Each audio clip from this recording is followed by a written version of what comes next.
अपनी पाखरों का अभिषेक कर दीजिए, उनके दिलों दिमागों को, अंडरस्टैंडिंग को खोल दीजिए प्यारे पिता, कि वे आपके वचन को सुन सके प्रभु जी, और वो घर कर जाए। और मुझे क्षमता दीजिएगा कि जो आप कहना चाहते वो मैं अद्भुत रूप से, स्पष्ट रूप से कह सकूं प्यारे पिता। अभिषेक मांग लेते हैं ताकि यह कलीसिया फल लाने वाली हो, आपके सुसमाचार को फैलाने वाली हो प्यारे पिता। धन्यवाद देते हैं, यीशु के नाम से मांगते और पा लेते हैं। आमीन आमीन। तो आप लोग तैयार हैं? क्योंकि बीच में हमने दूसरे वचन सुने हैं, कंटिन्यूएशन में नहीं हो पाया है तो लिंक टूट जाती है। पर आई बिलीव कि जब आपने पढ़ा होगा ग्रुप में तो जरूर आप लोगों ने उसको खोल के पढ़ा होगा, और अगर नहीं पढ़ा है तो खुदावंद आपको सिखाएगा, आप कर सकेंगे वो। क्योंकि जो मुझे सिखा सकता है, मुझ जैसे व्यक्ति को, वो आप सबों को भी सिखा सकता है। और यही खुदावंद खुदा की बड़ी बात है कि जब हम सीखते हैं तो उसका वचन कहता है कि अगर हम ही ना बोले तो पत्थर बोल उठेंगे। तो इसीलिए वो हम सबको इक्विप करना चाहता है, तैयार करना चाहता है। तो क्या आप लोग तैयार हैं अभी? yes. मैंने रेवलेशन 14 डाला है, प्रकाशित वाक्य 14, और इसके बाद वाला जो रहेगा उसमें 15 और 16 दोनों पढ़ेंगे, और उसके बाद में हम 16, 17, 18 पढ़ेंगे, 17, 18, 19 पढ़ेंगे। तो ऐसे आई ट्राई कि हम 5 सब्सिक्वेंट फ्राइडेज में या जो भी ऑल्टरनेट फ्राइडेज आएंगे उसमें हम प्रकाशित वाक्य की पुस्तक को खत्म करें पढ़ करके। वचन बहुत है उसमें, डेप्थ बहुत है, परंतु अगर हम पढ़ने जाएंगे तो वो 1 घंटा सफिशिएंट नहीं, काफी नहीं है उसके लिए। फिर भी मैंने प्रयत्न किया है कि मैं उसको पूरा कर सकूं जो जिस तरह से खुदा ने मेरे दिल में डाला है। तो आप देख रहे हैं कि रेवलेशन 14, प्रकाशित वाक्य 14। पीछे हम नहीं जाना चाहते क्योंकि वैसे ही समय कम होता है। तो अगर आप लोग हो सकता है तो जरूर एक नजर मार के आया करिए, या ऑडियो पे सुन के आइए जो ना पढ़ सकते हैं, तो ताकि आपको और अधिक स्पष्ट हो जाए कि वचन क्या कहना चाहता है। और ये भी ध्यान रखिएगा प्रियो कि चाहे आपको कितना भी वचन मालूम हो, आप पूरे ज्ञानी तो नहीं है उसमें, उसकी डेप्थ बहुत है। जब भी हम सीखते हैं उसमें कुछ नया ही प्रकाश होता है, नया ही रेवलेशन होता है। तो you should be ready for that. तो आइए हम देखेंगे कि फिर पहला वचन, फिर मैंने दृष्टि की और देखो वह मेमना सिय्योन पहाड़ पर खड़ा है और उसके साथ 1,44,000 जन है। क्या आपको याद है कि ये कहाँ आया था? ये 7वें अध्याय में आया था, प्रकाशित वाक्य के 7वें अध्याय में आया था। और मैंने तब भी आपको बोला था कि इसके बारे में हम 14 में फिर से देखेंगे। और जिनके माथे पर उसका और उसके पिता, कौन है ये उसका और उसके पिता? खुदा बाप और खुद उसका बेटा यीशु मसीह का नाम लिखा हुआ है। और यहाँ पर कुछ लोगों का कहना है कि जो सिय्योन पहाड़ है ये यहाँ पर नहीं है, पृथ्वी पर नहीं है, धरती पर नहीं है, वो आकाश में है। परंतु ऐसा नहीं है। क्यों? क्योंकि यहाँ पे लिखा हुआ है 1,44,000 जन। मतलब इस समय कलीसिया तो उठा ली गई है, क्योंकि तभी प्रकाशित वाक्य का ये दृश्य हमें दिखा रहा है। यूहन्ना खुदा का बंदा, खुदा का खादम, जो जिस पर अनुग्रह हुआ है पाखरू का, और दर्शन दिखाया जा रहा है। तो ये कलीसिया, ये जो 1,44,000 जन है ये पृथ्वी पर ही है। और इसका हम आगे पढ़ेंगे कि कैसे हम जानेंगे कि ये पृथ्वी पर है। और स्वर्ग से मुझे एक ऐसा शब्द सुनाई दिया जो जल की बहुत धाराओं और बड़े गर्जन का सा शब्द था। और जो शब्द मैंने सुना वह ऐसा था मानो वीणा बजाने वाले वीणा बजा रहे हों। क्या ही सुंदर डिस्क्रिप्शन है। जब आप नदी किनारे जाते हैं या पानी के बहाव के पास जाते हैं तो आपको एक म्यूजिक सुनाई देता है। हालेलुया, सुन रहे हैं आप लोग? तो ठीक वैसा ही जब प्रभु का वचन जाता है, प्रभु जब खुद वहां पर उसका शब्द सुनाई देता है, तो कुछ उसको एपोक्लिप्टिक वे में बयां किया गया है, एक्सप्रेस किया गया है कि बहुत धाराओं और बड़े गर्जन का सा शब्द था।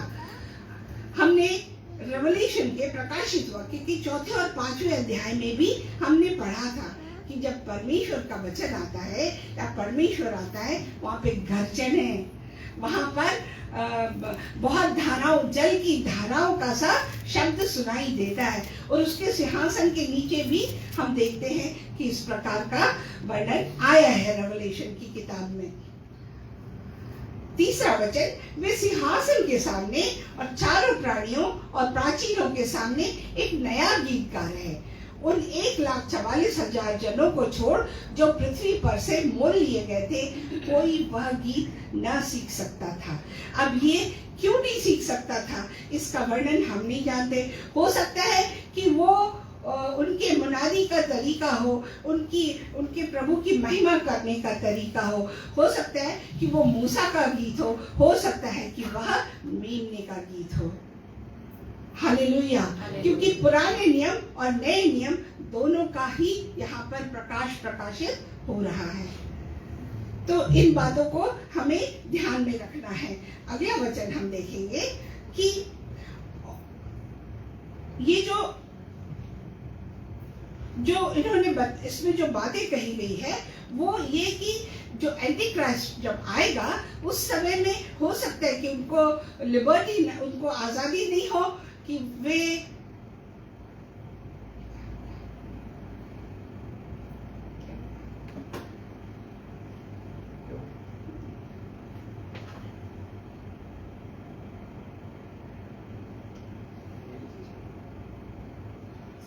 चौथे पे जाए, तीसरे पे जाए।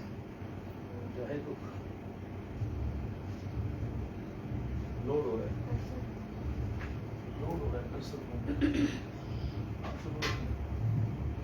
ओके, तो ये जो एपोक्लिप्टिक वे में बताया गया हुआ है और वो एंटी क्राइस्ट का टाइम है, हो सकता है उस समय उनको इजाजत नहीं हो कि वे खुलेआम खुदा का वचन को सुना सके, क्योंकि उस समय तक वह जो प्रभु का स्थान है, जो मंदिर है, वहां पर विराजित हो चुका होगा।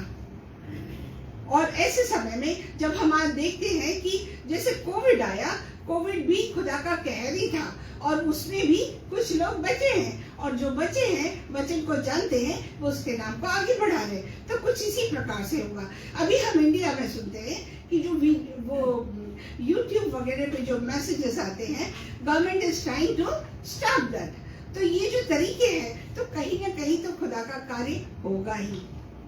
ठीक उसी प्रकार से ये जो मेमने का गीत और जो मूसा का गीत या वह गीत जो बताया जा रहा है कि वे वह गीत गा रहे हैं, एक नया गीत गा रहे हैं, और वो जो क्या गा रहे हैं, कैसा गीत है, वो उसके बारे में हमें वर्णन कहीं भी वचन में नहीं मिलता है। अब हम देखेंगे कि ये, और चौथा वचन हम ये देखते हैं, ये वे हैं कौन? 1,44,000 जो जन है, ये वे हैं जो स्त्रियों के साथ अशुद्ध नहीं हुए पर कुंवारे हैं, और ये वे ही हैं जहां कहीं मेमना जाता है वे उसके पीछे हो लेते हैं। ये तो परमेश्वर के निमित्त पहले फल होने के लिए मनुष्यों में से मोल लिए गए हैं। अब इसको हम देखते हैं कि ये कैसे पहले फल हैं। इंग्लिश में इसको फर्स्ट फ्रूट्स लिखा है, प्लूरल बहुवचन में लिखा हुआ है, परंतु हिंदी में जब लिखा है तो पहले फल के रूप में लिखा हुआ है। अब ये कैसे पहला फल होगा वो हम देखेंगे। और उनके मुंह से कभी झूठ ना निकला था और वे निर्दोष हैं, ये वचन बता रहा है। और जब इस प्रकार से है तो हम कलीसिया में जब उपस्थित हैं तो हमें भी इन बातों का ध्यान रखना चाहिए, चाहे वो कोई भी हो, चाहे खुदा का खादिम हो, चाहे खुदा का सेवक हो, चाहे उसकी सेवकाई करने वाले हो, चाहे गीत गाने वाले हो, चाहे सुनने वाले हो। और जब वो लोग कर सकते थे तो ये हम लोग भी कर सकते हैं। सिर्फ बात ये है कि वे प्रभु के पीछे चलते थे। तो क्या हम प्रभु के पीछे चलते हैं? क्या हम उसकी आज्ञाओं को मानते हैं? अक्सर ऐसा हो जाता है कि हम ह्यूमन बीइंग है, इंसान है, हम लोग उन बातों को मान लेते जो हमारे लिए कन्वीनियंट है, और हम बताते भी हैं कि एज इफ हम ही पाक हैं, हम ही सब कुछ कर सकते हैं, ये हमारी क्षमता है। पर वो गलत है। जब तक हम उसके वचन में नहीं रहे, उसके पीछे नहीं चले, ये कठिन होता है प्रियो। इसीलिए अपने आप को उसकी इच्छा शक्ति के केंद्र में लाने की बहुत अधिक आवश्यकता है, चाहे पुरुष हो चाहे स्त्री हो। क्यों? क्योंकि उसमें उसके सामने जब हम बैठते हैं तो उसमें ही हम पूर्ण होते हैं। इन बातों का हमें ध्यान रखना चाहिए। तो कैसे है? स्त्रियों के साथ अशुद्ध नहीं, सांसारिक नहीं है ये मैंने पॉइंट्स डाले हैं कि आप भी समझ सकते हैं कि सांसारिक नहीं, दुनियावी नहीं है, दुनिया की दृष्टि से नहीं सोचते, पूर्ण रूप से वो पाक है। जब हम खुदा के सामने उर्दू में जब प्रेयर करते हैं, प्रार्थना करते, कदूस कदूस, वो इतना जोर पड़ता है उस शब्द पे, कदूस शब्द पे, पवित्र पवित्र पवित्र, वो भी सुंदर लगता है। पर कदूस जो from the belly it comes out, पेट से निकलता कदूस, आप बोल के देखें तो समझ में आता है। तो हम जानते हैं कि जब वहां जाके यही गीत गाना है, हम अपने आप को उसकी कलीसिया में उसके बच्चे बन के बैठे हैं, तो हम क्यों नहीं कर पाते? और ये निश्चय कठिन है, परंतु खुदा की रूह जब साथ में है, वो साथ में है, उसके वचन हमारे अंदर है, तो पॉसिबल है। झूठ नहीं प्रियो, कठिन है। अब भी बोलते हैं खुदा से, अब नहीं बोलेंगे, फिर कुछ आता है, कहीं ना कहीं कोई ना कोई गलती कर ही जाते हैं, झूठ बोल ही जाते हैं। निर्दोष हो, कमिट एक चीज करते करते कुछ और है, दुख नहीं देना देते हैं, तो मतलब कहीं ना कहीं हम दोषी हो जाते हैं। मसीह के विरोधी के काल में प्रलोभन अपनी चरम सीमा पे होगा। चरम सीमा मतलब पीक पे होगा। आज आप देख लीजिए कैसा है सब जगह। अगर हम देखें तो सेक्स है, वाइन है, या ड्रिंक्स, जो भी क्या बोलते हैं उसको, मनी, पैसा है, व्याभिचार बढ़ा हुआ है, शराब, जो देखो वो चाहे जवान हो, चाहे बूढ़ा हो, चाहे बड़ा हो, चाहे कितना एजुकेटेड, जितना एजुकेटेड उतने वर्स्ट। शराब के बगैर तो काम नहीं होना, पार्टीज है उसके बगैर काम नहीं होना, पर दिख गया तो जैसे मुंह से लाट टपकती लोगों की। शराब, पैसा, पैसे के लिए इतनी लालच, इतनी हवस है कि उसके लिए लोग अपनी आइडेंटिटी खो देते हैं, अपना सेल्फ रिस्पेक्ट खो देते हैं। इतनी लालच होती कि वो केयर नहीं करते। कहने का मतलब वो समय आ ही चुका है जब ये सब चीजें अपने चरम सीमा पर है, चरम सीमा पे। भाई भाई को कुछ नहीं समझता, बहन बहन को कुछ नहीं समझता। हम कहते कि हमारे भाई बहन है, पर जहाँ मनी की बात आई, पैसे की बात आई, वहां पे सब स्वार्थी हो जाते। चरम सीमा पर होगा ये सब।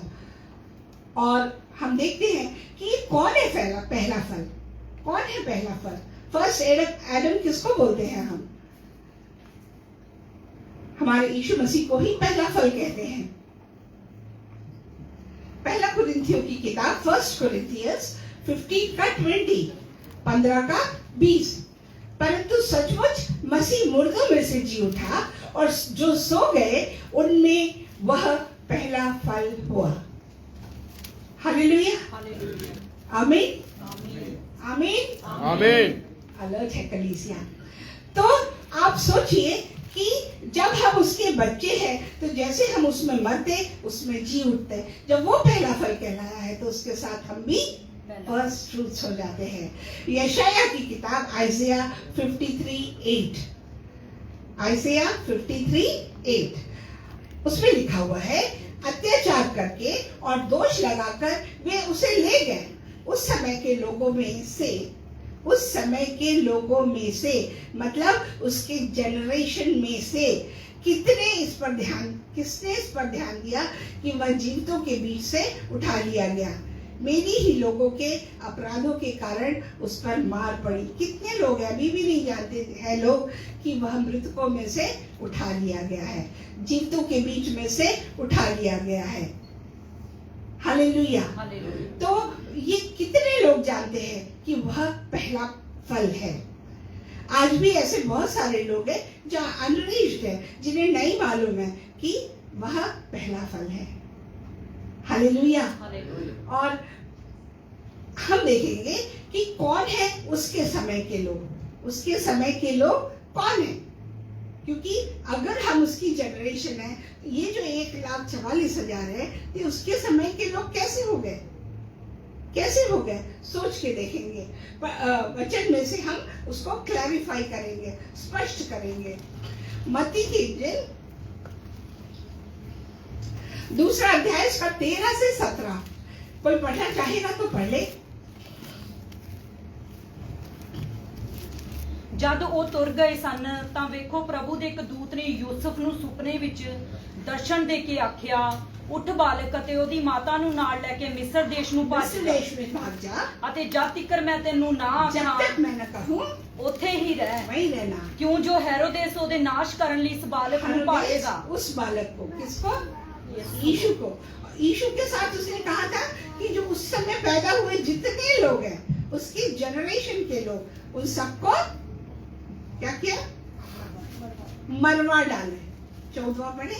ਤਦ ਉਹ ਉੱਠ ਕੇ ਰਾਤੋਂ ਰਾਤ ਬਾਲਕ ਅਤੇ ਉਹਦੀ ਮਾਤਾ ਨੂੰ ਨਾਲ ਲੈ ਕੇ ਮਿਸਰ ਵੱਲ ਤੁਰ ਪਿਆ ਅਤੇ ਹੈਰੋदेस ਦੇ ਮਰਨ ਤੋੜੀ ਉੱਥੇ ਰਿਹਾ, ਇਸ ਲਈ ਕਿ ਜਿਹੜਾ ਵਚਨ ਪ੍ਰਭੂ ਨੇ ਨਬੀ ਦੀ ਜ਼ਬਾਨੀ ਆਖਿਆ ਸੀ ਪੂਰਾ ਹੋਵੇ ਕਿ ਮੈਂ ਆਪਣੇ ਪੁੱਤਰ ਨੂੰ ਮਿਸਰ ਵਿੱਚੋਂ ਸੱਦਿਆ। मिस्र में से ले आया। ਜਾਂ ਹੈਰੋदेस ਨੇ ਵੇਖਿਆ ਕਿ ਜੋਤਸ਼ੀਆਂ ਨੇ ਮੇਰੇ ਨਾਲ ਮਖੌਲ ਕੀਤਾ ਤਾਂ धोखा किया, ਉਹਨੂੰ ਵੱਡਾ ਕ੍ਰੋਧ ਆਇਆ उसे भी क्रोध आया। ਅਤੇ ਮਨੁੱਖਾਂ ਨੂੰ ਘੱਲ ਕੇ ਬੈਤਲਹਮ ਅਤੇ ਉਹਦੇ ਆਲੇ ਦੁਆਲੇ ਦੇ ਸਭਨਾ ਨੀਂਗਰਾਂ ਨੂੰ ਮਰਵਾ ਸੁੱਟਿਆ, सबको मरवा डाला। ਜਿਹੜੇ 2 ਵਰਿਆਂ ਦੇ ਅਤੇ ਇਦੋਂ ਅਣਜਾਣੇ ਸਨ। ਉਸ ਸਮੇਂ ਦੇ ਅਨੁਸਾਰ ਜਿਹੜਾ ਜੋਤਸ਼ੀਆਂ ਤੋਂ ਠੀਕ ਪਤਾ ਲਿਆ ਸੀ, ਤਦ ਉਹ ਵਚਨ ਜਿਹੜਾ ਯਰਮਿਆ यिर्मयाह भविष्यवक्ता के द्वारा ਆਖਿਆ ਸੀ ਪੂਰਾ कहा ਹੋਇਆ। गया था। अब आप सोच के देखें कि न्यू टेस्टामेंट में कहा गया है, जिसके बारे में ओल्ड टेस्टामेंट में लिखा है और जिसका जिक्र यीशु मसीह खुद कर रहे हैं, अपने वचन के द्वारा कर रहे हैं। इंजिल में उसका वर्णन किया गया है। तो ये उनकी जनरेशन के लोग कहलाते हैं। यिर्मयाह की किताब 31वां अध्याय, यिर्मयाह 31 उसका 15 to 16 पढ़े। यहोवा यह भी कहता है, सुन, रामा नगर में विलाप और बिल्क बिल्क कर रोने का शब्द सुनने में आता है। राहेल क्यों सुनने आता है? राहेल ये इजराइल के बारे में है। राहेल अपने लड़कों के लिए रो रही है। राहेल अपने लड़कों के लिए रो रही है, इजराइली। और अब हम इस समय, हम जब उसको मानते हैं, उसके पुत्र बन चुके हैं, तो उसके साथ हम भी उसकी जनरेशन में शामिल हो जाते हैं। और अपने लड़कों के कारण शांत नहीं होती, अपने लड़कों के कारण, अपने लड़कों के कारण उसकी जनरेशन, हाँ, क्योंकि वे जाते रहे। यहोवा यूं कहता है, रोने पीटने और आंसू बहाने से रुक जा, से यहाँ पर, हाँ, क्योंकि तेरे परिश्रम का फल मिलने वाला है। परिश्रम का फल मिलने वाला है और वे शत्रुओं के देश से लौट आएंगे। प्रॉमिस है। अंत में God will bring you back। आप कहाँ जाएंगे? कितने गुनाह करेंगे? He is a good father। अच्छा पिता है वो जानता है कि अपने बच्चों को कैसा वापस लाए, चाहे वो साम दाम दंड भेद क्यों ना हो, चाहे वो गुस्सा करे, चाहे समझाए, चाहे वो पनिश करे, चाहे उसको अलग कर दे। खुदा ने यहाँ अलग किया है और फिर वापस उनको एकत्रित भी किया है। अंत में तेरी आशा पूरी होगी। अंत में तेरी आशा पूरी यहोवा की यह वाणी है। यहोवा की वाणी है। किसकी वाणी है? यहोवा। किसकी वाणी है? यहोवा की। सुन लीजिए, हमें अपने आप को सतर्क करना चाहिए। आगे, तेरे वंश के लोग अपने देश में लौट आएंगे। उसकी जनरेशन के लोग। 3 स्वर्गदूत कहा है इसमें, उसके बाइबल में ही ये टाइटल डाला हुआ था, तो मैंने उसको जानबूझ के रखा कि खुदावंद अपना कार्य स्वर्गदूतों के द्वारा, भविष्यवाणी करने के द्वारा करता है। हालेलुया। और 6वां वचन हम देखते हैं, फिर मैंने एक और स्वर्गदूत को आकाश के बीच में उड़ते हुए देखा, जिसके पास पृथ्वी पर के रहने वालों की हर एक जाति और कुल और भाषा और लोगों को सुनाने के लिए सनातन सुसमाचार था। क्या था? खुशखबरी, सुसमाचार। क्योंकि वो गुड टाइडिंग लेके आता है, शुभ कामनाएं लेके आता है, वादों को लेके आता है, इसीलिए वह सुसमाचार कहलाता है। हालेलुया! क्या ही बड़ी बात है कि खुदा का खुद वचन हमें स्पष्ट रूप से समझा देता है कि वहां पर कहीं कोई भेद छुपा नहीं है, बशर्ते हम उसको ढूंढे। वचन कहता है ना, खटखटाओ तो खोला जाए, ढूंढो तो पाओगे, वैसा है। तो ये हम देखते हैं और हम ये भी जानते हैं कि इस समय क्लेश का समय शुरू हो चुका है। तो और यहाँ से जब क्लेश का समय शुरू हो चुका है, यहाँ से वे ये जो 3 स्वर्गदूत है यह मुनादी का कार्य करेंगे। और सुन लीजिए आप लोग कि आकाश में उड़ते हुए उनको देखा गया था। और कहाँ पे काम करें? जिसके पास पृथ्वी पे रहने वालों की हर जाति, कुल, भाषा, हर जाति, कुल, भाषा। मतलब ये सुन लीजिए आप लोग कि इसमें कहीं धर्म का नाम नहीं है, चाहे वो कोई भी मजहब हो, सब इसमें शामिल हो जाते हैं, सब इसमें शामिल हो जाते हैं। सबके ऊपर वह कार्य करेगा। ये स्वर्गदूत आके उन्हें सनातन सुसमाचार को सुनाएंगे। तो हमें सावधान रहना होगा और परमेश्वर जो सिखाना चाहता है वो हमें अलर्ट होके सुनना चाहिए। कई बार अगर हम देखते हैं तो इतने बड़े बड़े क्रूसेड होते हैं, वचन चर्चेस में सुनाए जाते हैं, हम लोगों ने ध्यान नहीं दिया प्रियो। पर ये लॉकडाउन के तहत उसने हम सबको लॉक करके रखा, कोई काम नहीं था। उसने हमें सिखाया है, क्योंकि जब समय नहीं कट रहा, लोगों ने अधिक से अधिक समय वचन में दिया, अधिक से अधिक समय वे जूम पर आते थे, अधिक से अधिक समय उसने हमको दिया। कई बार हम लोग को जब समय मिलता है ना, तो we look for worldly things. हम लोग सांसारिक चीजों के लिए देखते हैं कि चलो कहीं घूम आते हैं, कहीं शॉपिंग कराते हैं, कहीं किसी से मिल के आ जाते हैं। पर उसको हमें फॉर ग्रांटेड नहीं लेना चाहिए। जब वो ऐसा समय देता है, हमें वचन में जाना चाहिए, हमें उसकी बातों को सीखना चाहिए, पूछना है उससे कि खुदावन ऐसा क्यों हो रहा है। Then he will open. वो आपको बताएगा कि कारण क्या है। और जब आप ये रेवलेशन पढ़ रहे हैं तो आपको समझ में भी आया होगा कि जो हमने शुरू के अध्यायों में पढ़ा, तो वो बीमारियां आना भी उसी का एक प्रकोप था, उसी का एंगर, गुस्सा था। उसने 7वां हम पढ़ेंगे, उसने बड़ी शब्द से कहा, परमेश्वर से डरो, बी अलर्ट। सेंसिटिव है उसके वचन के लिए। परमेश्वर से डरो और उसकी महिमा करो, क्योंकि उसके न्याय करने का समय आ पहुंचा है। हमें सावधान होना है और उसका भजन करो, जिसने स्वर्ग और पृथ्वी और समुद्र और जल के सोते बनाए हैं। हम कहते हैं ना, सृष्टि का रचने वाला, सारी दुनिया को बनाने वाला, ही इज द क्रिएटर, सृष्टि करता। उसकी महिमा करो, उससे डर के रहो, क्योंकि ये ऐसा समय आएगा। तो हम उस समय का क्यों इंतजार करें कि जब वो कलीसिया लेकर के आएगा, नई कलीसिया। क्यों ना हम ऐसा तैयार करें कि जब वो आसमान पे हमें लेने आए, तभी हम उसके साथ उठा लिए जाए। तो हमको तैयार रहना है। और इस समय में जब हमने आपको बताया कि वो जो महाक्लेश जो है, उस समय में जो गलत चीजें वो पीक पे होंगी, चरम सीमा पे होंगी। तो इस समय में महाक्लेश के काल में सिर्फ सुसमाचार ही हमारा सहारा होगा। जैसे अभी लॉकडाउन के टाइम में हमारे लिए सहारा, हमारे जीने का सहारा, बीमारी से बचने का सहारा क्या था? वचन था। ये हमारी ढाल थी, ये हमारा सुरक्षा चक्र था, चक्रव्यूह था, जो कहते हैं कि चारों तरफ इतने 7 चक्कर ऐसे लगे होते हैं कि उसको हम भेद नहीं सकते, इसको चक्रव्यूह कहते हैं। वो आजकल गेम होता है ना, पजल वजल कुछ वाला। आइए आगे देखेंगे मत्ती 24 का 34 क्या कहता है। मैं तुमसे सच कहता हूँ कि जब तक ये सब बातें पूरी ना हो ले तब तक इस पीढ़ी का अंत नहीं होगा। आकाश और पृथ्वी टल जाएंगे परंतु मेरी बातें कभी न टलेंगी। और जब तक परमेश्वर के वचन का सनातन सुसमाचार का प्रचार प्रसार सारी दुनिया में ना हो जाए तब तक उसका आना नहीं है।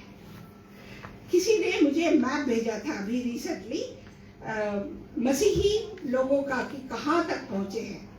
अभी सिर्फ यही एरिया बाकी है, बाकी प्रभु का वचन हर जगह पहुंच रहा है, पहुंच चुका है। तो हमें उससे भी अंदाज लगता है कि प्रभु का आगमन निकट है और हमें उसकी तैयारी करना चाहिए। क्यों? क्योंकि जो परमेश्वर ने वचन में कहा है पृथ्वी और आकाश और पृथ्वी टल जाएंगे परंतु मेरी बातें कभी न टलेगी, क्योंकि उसका वचन शाश्वत है, कभी खत्म न होगा।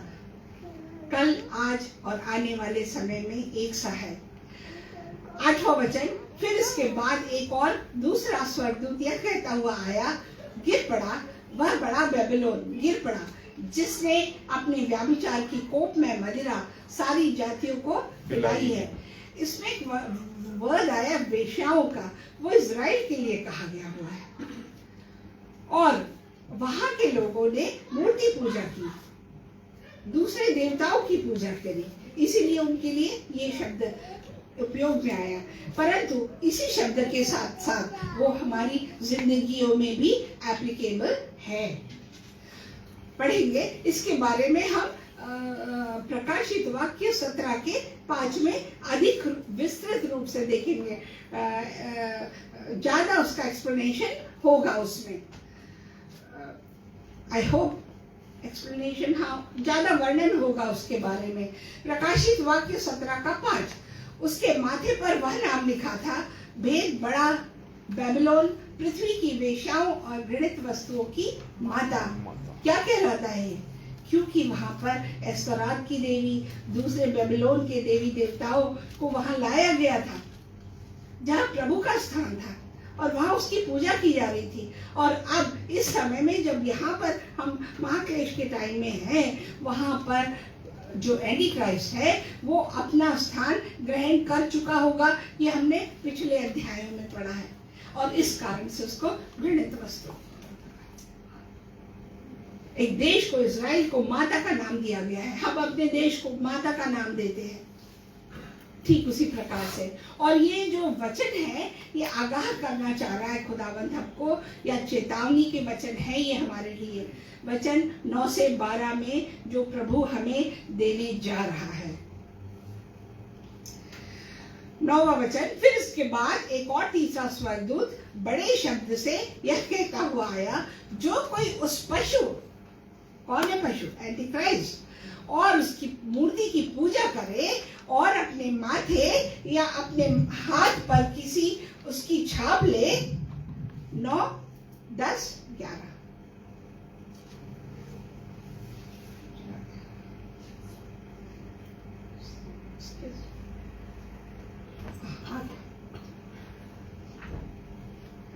9 से 12 तक का हम पहले सब पढ़ लेंगे और फिर उसके बारे में बात करें। जो कोई उस पशु और उसकी मूर्ति की पूजा करे और अपने माथे अपने हाथ पर उसकी छाप ले, वह परमेश्वर के प्रकोप की नीली मदिरा, परमेश्वर के प्रकोप की मतलब गुस्से की नीली मदिरा जो उसके क्रोध के कटोरे में डाली गई है, पिएगा।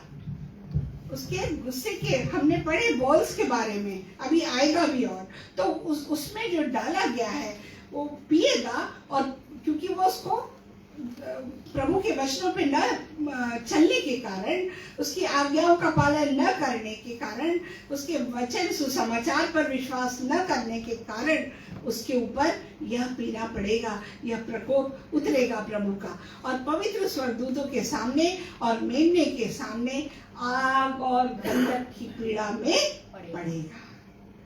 We have to be very alert. 11वां वचन देखेंगे, उनकी पीड़ा का धुआं युगानुयुग उठता रहेगा। मतलब वहां पे ठंडक नहीं मिल सकती, वो अनंताग है। तो हम वैसा पाने के बदले अनंत जीवन क्यों न पाए, प्रभु के वचन पर विश्वास करके, जिन्होंने ग्रहण नहीं किया उसे ग्रहण करके। क्योंकि जिसके पास परमेश्वर होगा, जिसके पास बेटा होगा, वो बचाया जाएगा, उठता रहेगा।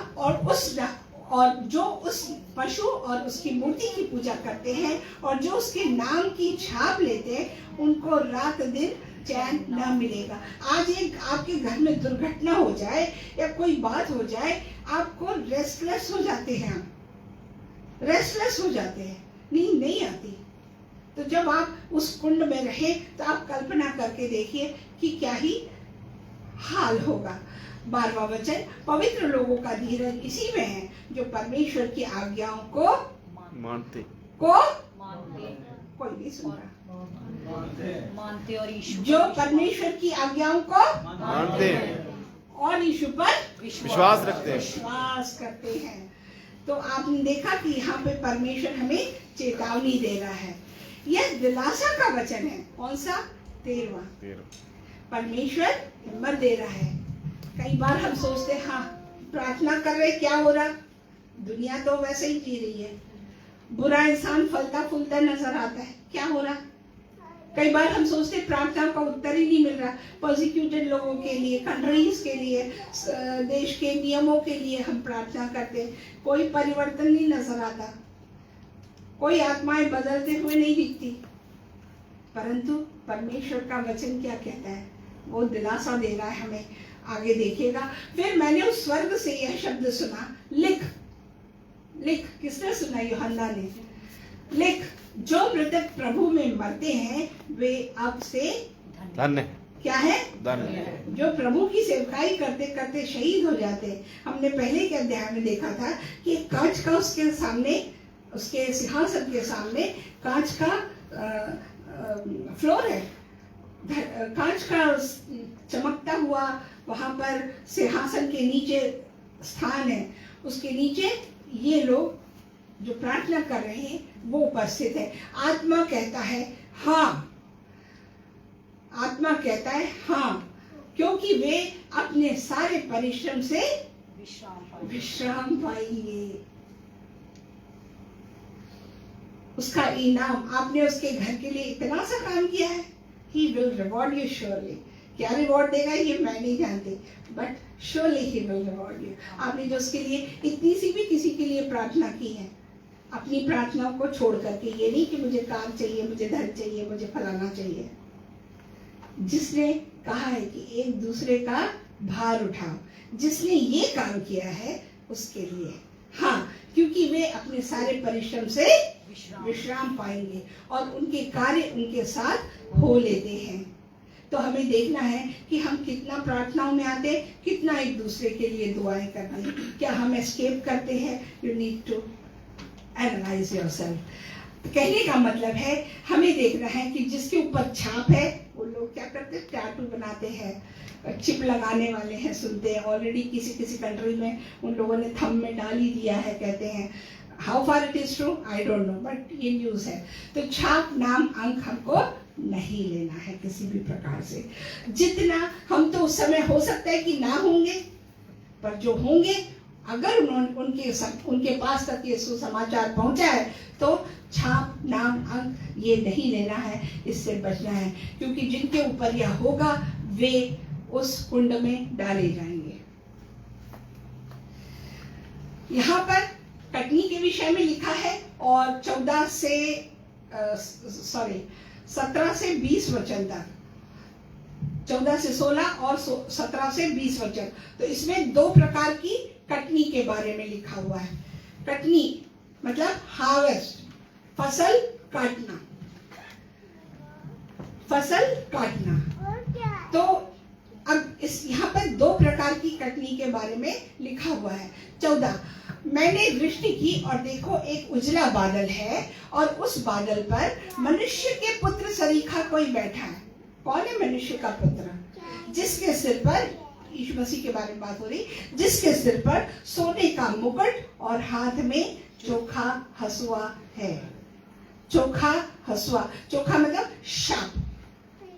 खुदावन खुद आ रहा है ऐसा लेकर के, हसुआ लेकर के। 2 प्रकार की कटनी के बारे में। फिर एक और स्वर्गदूत ने मंदिर में से निकलकर उससे जो बादलों पर बैठा था बड़े शब्द से पुकार कर कहा, अपना हसुआ लगाकर लवनी कर, मतलब फसल को काट। हार्वेस्ट में जो फसल काटते हैं उसको लवनी कहते हैं। और क्योंकि लवने का समय आ पहुंचा है, इसलिए कि पृथ्वी की खेती पक चुकी है। आप यहाँ देख सकते हैं कि हसुआ है और दाग की बाड़ी है। क्या कभी दाग को हसुए से काटा जाता है? नहीं काटा जाता, कभी भी नहीं काटा जाता। परंतु क्योंकि हमारे गुनाह इतने प्रबल हैं, ऐसे हैं कि हमने सुना ही नहीं है, उसका क्रोध इतना भड़क चुका है कि वो उसको बेरहमी से काटने के लिए हसुए से नष्ट हो जाती है। खेती पक चुकी है। इसके बारे में हम देखेंगे कि क्यों ये इसी के बारे में लिखा हुआ है।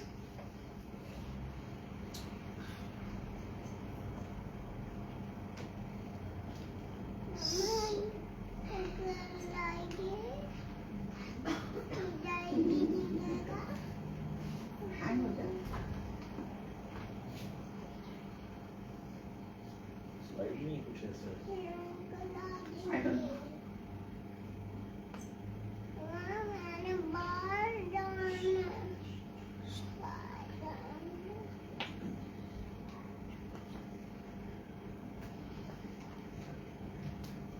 पंद्रहवां वचन हम देखते हैं।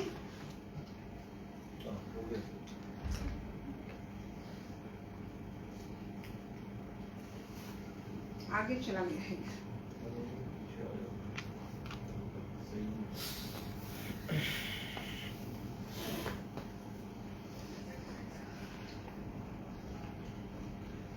शैतान अपना काम करना चाहता है, कोई ना कोई तरीके से उसके वचन को रोकना चाहता है। Anyway, if you can handle it. 15, जो एंटी क्राइस्ट का जो जिसने स्टैम्प नहीं लिया है, जिसने अपने ऊपर छाप नहीं ली, वे ही तैयार हैं। ऐसे समय भी वो अपनी करुणा को दिखा रहा है। 15वें वचन में लक्ष्मी पढ़ेंगी 15वां वचन। 15वां पढ़ लिया है ना? पढ़ लिया जी। एक बार और पढ़े। ਅਤੇ ਇੱਕ ਹੋਰ ਦੂਤ ਹੈਕਲ ਵਿੱਚੋਂ ਨਿਕਲਿਆ ਅਤੇ ਜਿਹੜਾ ਬੱਦਲ ਉੱਤੇ ਬੈਠਾ ਸੀ ਉਹਨੂੰ ਵੱਡੀ ਆਵਾਜ਼ ਨਾਲ ਹਾਕ ਮਾਰ ਕੇ ਆਖਿਆ, ਆਪਣੀ ਦਾਤੀ ਫੇਰ ਕੇ ਵੱਢ ਸੁੱਟ ਕਿਉਂ ਜੋ ਵੱਢਣ ਦਾ ਸਮਾਂ ਆ ਗਿਆ, ਇਸ ਲਈ ਜੋ ਧਰਤੀ ਦੀ ਫਸਲ ਬਹੁਤ ਪੱਕ ਚੁੱਕੀ ਹੈ। तो हमें उसके लिए अभी से तैयार हो जाना चाहिए। हमें उस समय का इंतजार नहीं करना चाहिए। 16वां वचन, अतः जो बादल पर बैठा था उसने पृथ्वी पर बड़ा अपना हसुआ लगाया और पृथ्वी की लवनी की गई। जैसे मैंने आपको कहा कि कौन लगा रहा है हसुआ? खुद यीशु लगा रहे हैं। रोमियो की पत्री 11वां अध्याय इसके 25 वचन में लिखा है। बुक ऑफ रोमन्स उसमें 11th चैप्टर 25th वर्स, हे भाइयों, कहीं ऐसा ना हो कि तुम अपने आप को बुद्धिमान समझ लो। सुनने वाली बात है, अपने आप को बुद्धिमान समझ लो। वचन कह रहा है, खुदावंद बात कर रहा है। इसलिए मैं नहीं चाहता कि तुम इस भेद से अनजान रहो कि जब तक अन्य जातियां पूरी रीति से प्रवेश न कर ले, तब तक इजराइल का एक भाग ऐसा ही कठोर रहेगा। अपने हृदयों को कठोर ना करें। अगर परमेश्वर आज आपके दिलों में डालता है, उसे आगे बढ़ के अपना नजात कबूल करें, उसके सामने गुनाहों के लिए तौबा करके। परमेश्वर चाहते हैं कि जितने मन फिराए, मतलब इस समय भी खुदावन हमको बोल रहा है कि करुणा दिखा रहा है। जैसा वचन कहता है कि वो क्रोध करने में धीमा, दया करने में धनी है। वो अभी भी ऐसे वक्त में भी, अंतिम समय में भी अपनी दया अनुग्रह हम पर उंडेल रहा है। जितने मन फिराए महाक्लेश के समय वे सब बचाए जाए। क्या ही सुंदर वचन है। होप आप समझ रहे हैं इन बातों को। प्रभु के क्रोध की कटनी वचन 17 से 20 में है। यहाँ पर अनुग्रह दिया, अब यहाँ पर वो और भी अधिक क्रोध बता रहा है कि फिर एक और स्वर्गदूत पहले क्रोध बताया, अभी ये जब हंसुआ चलेगा इसके बाद में उसका अनुग्रह भी आता है। फिर एक और स्वर्गदूत उस मंदिर में से निकला जो स्वर्ग में है, उसके पास भी चोखा हंसुआ था, चोखा हंसुआ था। फिर एक और स्वर्गदूत जिसे आग पर अधिकार था वेदी में से निकला, जिसके पास चोखा हंसुआ था। उससे ऊंचे शब्द में कहा, अपना चोखा हंसुआ लगाकर पृथ्वी की दाखलता के गुच्छे को काट लिया। मैंने आपको कहा था कि कभी भी दाखलता को उससे नहीं काटा जाता। अगर उसके पिक्चर में शायद आपने देखा होगा,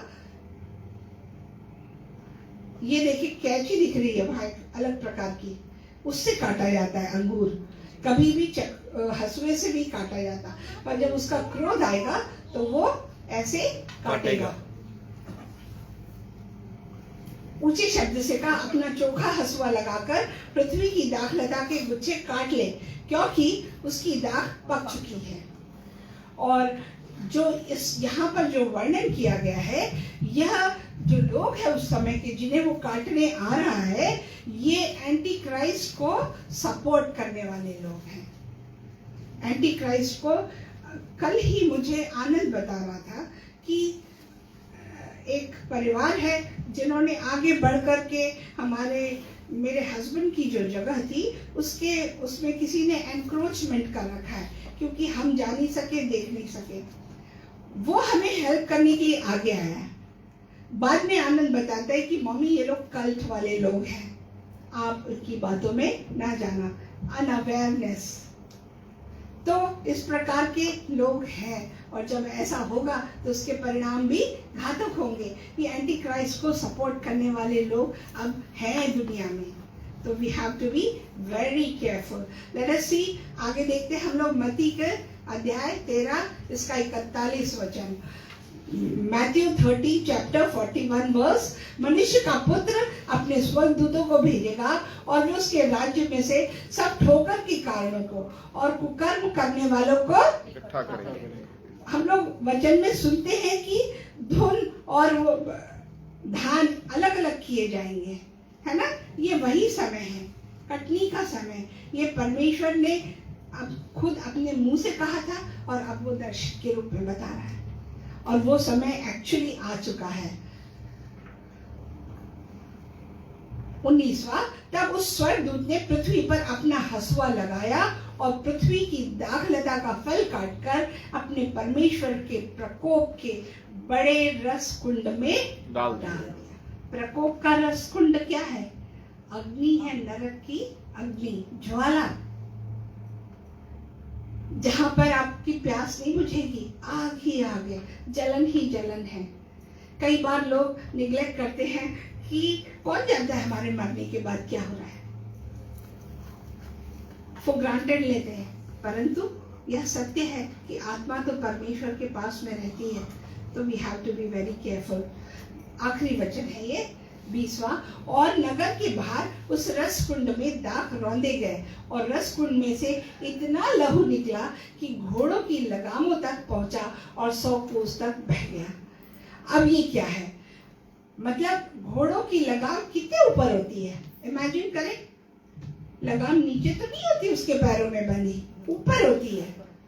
तो जिनके ऊपर क्रोध बढ़ रहा है, जो एंटी क्राइस्ट के फेवर में, उनकी संख्या इतनी है। जो दाखलता की बारी है, यूहन्ना की इंजील में लिखा है कि वो अपनी दाखलता की बाड़ी का खुद रक्षा करता है। जो उससे जुड़े हैं वो फलता फूलता है, उनको वो छांटता भी है। परंतु जिन्होंने नहीं किया वो इसका सामना करेंगे। और लहू निकला कि घोड़ों की लगामों तक पहुंचा और 100 कोस तक बह गया। मतलब इतना रक्तपात होगा, इतना खून जाएगा, इतने लोग नाश होंगे। जब हमारा एक प्रिय मरता है तो हमें इतना कष्ट होता है। तो सोच के देखें कि हम सब क्या चाहेंगे कि हमारी पीढ़ियां, आने वाली पीढ़ियां बचे। अगर बचे हम चाहते हैं तो हम आज ही परमेश्वर को ग्रहण करके उसके वचन को सीख करके अपने बच्चों को सिखाएंगे। हो सकता है टाइम लगे, परंतु खुदा का वचन सक्रिय है, एक्टिव वर्ड है, एक्टिव वर्ड ऑफ गॉड है। और वो जब एक बार कार्य चालू करता है तो वो खत्म नहीं, रुकता नहीं जब तक वो पूर्ण नहीं कर लेता। तो इन बातों को हमें ध्यान रख करके अपने आने वाली पीढ़ियों को सुरक्षित करना। मत्ती का 23 अध्याय, मैथ्यू 23 उसका 37 वर्स क्या कहता है देखेंगे। हे यरूशलेम, हे यरूशलेम, तू भविष्य वक्ताओं को मार डालता है। आज अगर कोई पासवान या एल्डर या कोई भविष्य वक्ता आकर के कोई अच्छी चीजें बताए, मैंने तो नहीं सुनना, क्योंकि मैंने अपना हृदय कड़क कर लिया। बोलते रहे, उनका काम ही है बोलना, उनका काम ही है सिखाना। Ignorance, ignorance. जब ऐसा होता है तो खुदा का वचन क्या कह रहा है। हे यरूशलेम, हे यरूशलेम, तो भविष्यवक्ताओं को मार डालता है और तेरे पास भेजे, जो तेरे पास भेजे गए उन पर पथराव करता है। हंसते कई बार हम, अरे बाप रे, अभी भी रेवलेशन चल रहा है, कई होंगे भी। एक टाइम था, कई बार हम करते थे जब तक हमें मालूम नहीं था। जब मालूम हो गया तो now I respect that word. सीखने की कोशिश करती हूँ। हो सकता है पूरा ना सीखे, पर कुछ तो जा रहा है जो आपको उत्तेजित करेगा आगे सीखने के लिए। उन पर पथराव करता है। कितनी ही बार मैंने चाहा कि जैसे मुर्गी अपने बच्चों को अपने पंखों के नीचे इकट्ठा करती है, वैसे ही मैं भी तेरे बालकों को इकट्ठा कर लूं। अगर आज मैं और अशरफ यहाँ पे सेवकाई करते हैं तो उद्देश्य क्या है? ये न कि मेरा नाम, न कि उनका नाम, खुदा का नाम ऊपर उठे, इस कलीसिया में प्यार मोहब्बत हो, ये कलीसिया खुदा के वचन से तैयार हो जाए और आगे वाले आने वाले कहरों से बच जाए, हमारी पीढ़ी सुनने लगे, हमारे बच्चे सुनने लगे, तो आप कितना धन्य समझेंगे अपने आप को। खुदावंत आज हमें मौका दे रहा है, ये अनुग्रह का समय है। वैसे ही मैं तेरे बालकों को इकट्ठा कर लूं, परंतु तुमने अनविलिंगनेस कहाँ है? हम में है। इग्नोरेंस कहाँ है? हम में है। कान हम लोगों ने अपने बंद कर रखे। यशाया 63, आइज़ाया 63 1 से 3, 1 से 3 तक। यह कौन है जो अदोम देश के बोसरा नगर में बैंगनी वस्त्र पहने हुए चला आता है, जो अति बलवान और भड़कीला पहनावा पहने हुए झूमता चला आता है? यह मैं ही हूँ जो धर्म से बोलता और पूरा उद्धार करने की शक्ति रखता हूँ। यशाया की किताब में यह वर्णन लिखा गया हुआ है। यह यीशु के आने के बारे में है। तेरा पहरावा क्यों लाल है? किसका? यीशु का पहरावा लाल है। क्यों है लाल? क्या कारण है कि तेरे वस्त्र हौद में दाख रौंदने वाले के समान है? जब वाइन यार्ड में मुझे मौका मिला था, नासिक में अंगूर की खेतियां होती है, फेमस है वो। नासिक अंगूर के लिए फेमस है, इंडिया का महाराष्ट्र, वहाँ का एक शहर है। और वहाँ वाइन यार्ड में हम जब देखने गए थे तो वहाँ से लाल रंग का अंगूर का रस निकलता था और वो कपड़ों पे पड़ता तो लाल, बिल्कुल ऐसा लगता कि जैसे ब्लड है करके, रौंदने वाले के समान है, हौद में दाख रौंदने वाले के समान है। शायद मैं नहीं समझ पाती, परंतु जब वो देखा हुआ था तो मुझे, जब मैंने पढ़ा तो मुझे समझ में आया। मैंने तो अकेले ही हौद में दाखें रौंदी है और देश के लोगों में से किसी ने मेरा हाथ नहीं दिया। हाँ, मैंने अपने क्रोध में आकर उन्हें रौंदा और जलकर उन्हें लताड़ा। उनके लहू के छींटे परमेश्वर के वस्त्र पर है, इसीलिए उसका वस्त्र लाल है। छींटे मेरे वस्त्रों पर पड़े हैं, इससे मेरा सारा पहनावा धब्बेदार हो गया है।